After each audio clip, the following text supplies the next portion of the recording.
నేను కృష్ణానగర్ కథలు అని రాయడానికి నాకు ఇన్స్పిరేషన్ ఏంటంటే తెలుసా, నేను ఒక చిన్న పత్రికలో, అపూర్వ సత్య అనే పత్రికలో నేను సబ్ ఎడిటర్గా పనిచేసేవాడిని. అది అమీర్పేట పోస్ట్ ఆఫీస్ బిల్డింగ్లో ఉంటుంది అనమాట.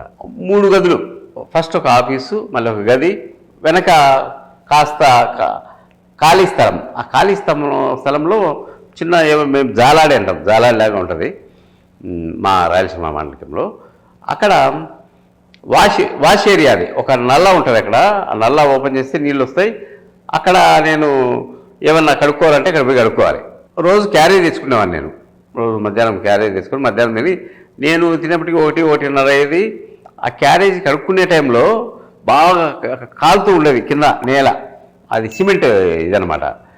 దాని మీదకి వెళ్ళి కొన్ని నీళ్ళు వదిలేసి ఈ కాలు ఇట్లా ఈ కాలిట్ట అని ఒక నిమిషం కూడా కాదు, కొన్ని సెకండ్లలో క్యారేజ్ కడుక్కొని వచ్చేసేవాడిని. అలా నేను ఆపసోపాలు పడుతూ ఆ క్యారేజ్ కడుక్కునే టైంలో ఆ జాలాడికి వెనక వైపు ఒక రేకుల షెడ్ ఉంటుంది. ఆ రేకుల షెడ్ కింద ఒక మనిషి కూర్చొని ఉన్నాడు. నేను ఆయన క్లియర్గా చూడలేదు. ఆయన ఉండి, బాబు మీరు తెలుగువారేనా అన్నాడు గంభీరమైన కంఠం. తెలుగు వాళ్ళమే అని చెప్పి ఆయన ముఖం వైపు చూడకుండా ఇంకా ఏం మాట్లాడతాడో, ఆయన మాట్లాడితే నా కాళ్ళు వెళ్తాయి కదా. సరే లోపలికి వచ్చేసా. మళ్ళీ అదే టైంకి వెనక డోర్ తీసుకుని పోయి కడుక్కుంటుంటే, బాబు మీది పత్రికా ఆఫీస్ అంట కదా అన్నాడు. నేను అప్పుడు కూడా చూడలేదు ఆయన, ఆ పత్రికా ఆఫీసే అని. ఆయనకు ఇంకొక ప్రశ్న వేసే సమయాన్ని ఆయనకి ఇవ్వకుండా, అవకాశాన్ని ఇవ్వకుండా నేను వచ్చేసాను. అట్లా 2-3 రోజులు గడిచింది. ఆ 3వ రోజు తర్వాత మా ఎడిటర్ భవానీ సుబ్బారావు అని, ఆయన సినిమా జర్నలిస్టే, ఆయన వచ్చాడు. ఏమయ్యా ప్రసాద్, నువ్వు హైదరాబాద్కి వచ్చావు కదా, ఇప్పటి వరకు ఎవరన్నా సినిమా నటులు చూసావా అంటే, అబ్బా చూడలేదు సార్ నేను ఇప్పుడు దానికి ఎవరిని. మొన్న ఇట్లా పోయినప్పుడు ఆ DTP ఎపిసోడ్ పోయినప్పుడు రాజబాబు చిన్న తమ్ముడు అనంత్ అనే అతను స్కూటీ వేసుకొని పోతున్నాడు సార్, అతన్ని చూశాను అంతే, నేను ఎవరు చూడలేదంటే, పిచ్చోడా నువ్వు సినిమా వార్తలు రాస్తా ఉన్నావు, ఆయన గోష్ఠిగా పనిచేసాను నేను, సినిమా వార్తలు రాస్తున్నావు, సినిమా ఆయన చూస్తున్నావు, నువ్వు ఎందుకు చూడాలి, నాకు అవకాశం రాలేదు సార్, నేను ఎక్కడ పోతున్నా, ఆఫీసు ఇక్కడే కదా, నేను ఎక్కడికి పోతున్నా అని అన్నాను. అంటే సరే కానీ రాజనాలను చూస్తావా అన్నాడు. అబ్బా రాజనాల సార్, కత్తి ఫైటింగు భలే ఇష్టం సార్ నాకు, ఇట్లా కళ్ళిట్టు పెట్టుకొని ఇట్లా చూస్తాడు ఆయన చూస్తూనే నాకు అయితే సార్ అంత భయంకరంగా, చాలా సినిమాల్లో ఆయన చూడకుండా ఆయన వచ్చినప్పుడు ఇట్లా తలదించుకునేవాడిని నేను భయపడి అని చెప్పాను. అవునా రా చూపిస్తారా అనుకొని వెనక డోర్ తీసి, ఆయనే రాజనాల అన్నాడు. నేను విస్తుపోయినా. రోజు ఆయన నన్ను పలకరిస్తున్నాడు, నేను ఆయన వైపు చూడడం లేదు, నా కారణాలు నావి, కాలు ఇటని నేను సర్కస్ చేస్తున్నాను కదా. ఆయన నువ్వు చూసి ఆయనతో మాట్లాడేంత లేదు. ఏమండి రాజనాల గారు అని మా సార్ పోయి పలకరించారు. చెప్పు సుబ్బారావు అన్నాడు ఆయన. అంటే నేను పోయి, సార్ క్షమించండి సార్, నేను మీతో మాట్లాడితే నా కాళ్ళు కాలిపోతాయి సార్, అందుకని నేను మీ వైపు కూడా చూడలేదు, మీరు పాపం 2-3 సార్లు నన్ను పలకరించారు, చేసిన క్షమించాలంటే ఏం లేదు, నీ నాట్యం చూస్తూనే ఉన్నా నేను రోజు, నీ బాధ నాకు గమనించిన ఆయన, అంటే నా వైపు తిరిగి మాట్లాడితే నేను ఇంకొంచెం మాట్లాడినా అనుకో, నీ కాలు కాదా, నేను అసలు చెప్పులు కూడా వేసుకోవడం లేదు, నువ్వు ముందు ఆఫీస్ ముందు ఇస్తాం కదా చెప్పులు, ఆఫీస్ లోపల ఉండవు, ఆఫీస్ వెనక కూడా ఉండవు, కాబట్టి నేను నా విన్యాసం అంతా చూశాడు ఆయన, చూసి ఏం పర్లేదులే బాబు అన్నాడు. అప్పుడు నేను రాజనాల గారితో జస్ట్ ఒక 4-5 రోజులు స్పెండ్ చేయడం జరిగింది.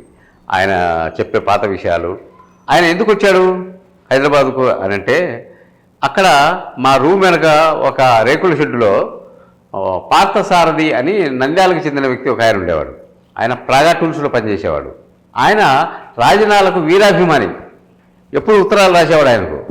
రాజనాల అక్కడ అంతా మొత్తం అయిపోయి ఆయన ఆస్తులు గీస్తులు భార్య అందరూ పోయి కళ్ళు శుక్లాలు వచ్చింటే ఆపరేషన్ చేయించుకొని కూడా డబ్బులు లేక ఈ పార్థసారథికి లెటర్ రాశాడు, బాబు నా కళ్ళు ఆపరేషన్ చేయించుకోవాలా, నేను పెద్ద అభిమానంతో ఆయన.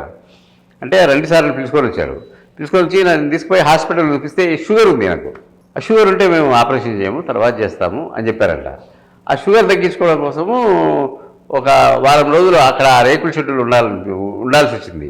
ఆయన ఎందుకు బయట కూర్చున్నాడంటే, రేకుల షెడ్డు కదా, ఎండాకాలము, ఎండ కాస్తూ ఉంటుంది, పైన ఎండ కాస్తూ ఉంటుంది, లోపల ఫ్యాన్ ఉంది, ఆ ఫ్యాన్ దెబ్బకు ఆ వేడి అంతా ఆయన మీదకి వస్తుంది.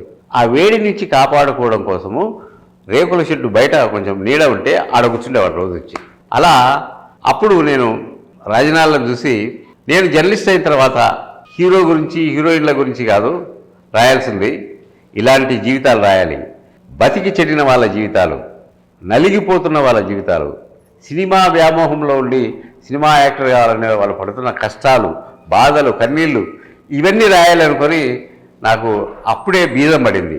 అది రాజనాల అనే ఆ పెద్ద ఆయన నేను కృష్ణానగర్ కథలు అనేటి రాయడానికి నాకు ఆయన ఒక టానిక్, ఒక ఇన్స్పిరేషన్, ఒక బలం నాకు ఆయన.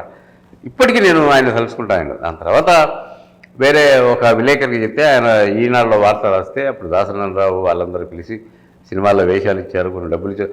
ఆయన ఎంత అభిమానవంతుడు అంటే, నాకు ఫ్రీగా ఎవడు ఇవ్వద్దు, నాకు పని ఇవ్వండి అంటే, ఆ వయసులో కూడా శరీరం పెద్దగా సహకరించకపోయినా ఆ వయసులో కూడా నాకు పని ఇవ్వండి, డబ్బులేమొద్దు, పనికి నేను చేసిన పనికి మీరు డబ్బులు ఇవ్వండి, పని అంటే యాక్టింగ్, వేషం ఇవ్వండి, దానికి డబ్బులు ఇవ్వండి అని అంత అభిమానంగా బతికాడు ఆయన. ఆత్మాభిమానం ఎక్కువ ఉన్న మనిషి. అంటే ఒకప్పుడు సినిమా ఇండస్ట్రీలో అగ్రస్థానంలో ఉన్న వ్యక్తి జీవితం చివరికి అలా చితికి చివరాఖరిలో అందరూ ఆదుకున్నారు. ఆ తర్వాత కాలు తీసేశారు, చచ్చిపోయాడు. నాకైతే ఆయనే ఇన్స్పిరేషన్ ఈ కృష్ణానగర్ కథలు రాయడానికి.